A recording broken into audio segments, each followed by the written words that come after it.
Playing North Yorkshire's favourite music, part of the UKRD Group, the Sunday Times best mid-size company to work for. This is 104.7 Minster FM. 11 o'clock now with the latest from the news centre. Here's Naz Premji. Sir Jimmy Savile's grave at Scarborough's Woodland Cemetery will be left unmarked for the foreseeable future. That's according to the family's funeral director after the headstone was removed just after midnight.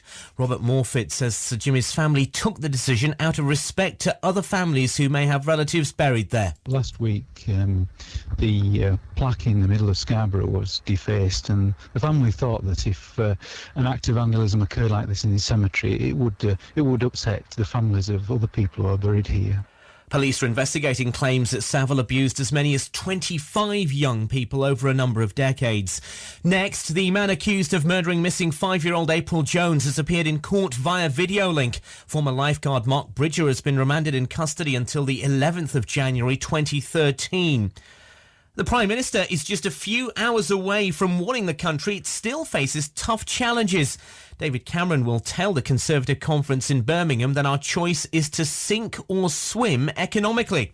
The Foreign Secretary and North Yorkshire MP William Hague says we face a tougher and harsher world than we did 10 years ago. It is a time to be realistic and serious, and of course that's what the Prime Minister's speech will be. That's what this conference has been. We're going to have to go on making some tough decisions, what we're doing to reform education, reform the welfare system, improve the tax system. Householders in Selby and York need to be more careful about home security. That's after a series of burglary incidents in the York and Selby areas.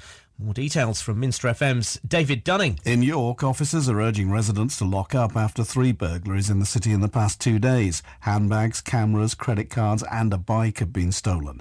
Meanwhile, in Selby, police are investigating a suspected distraction burglary at the home of 2 elderly men. The police say that people need to be much more careful with basic home security, especially as the dark evenings arrive.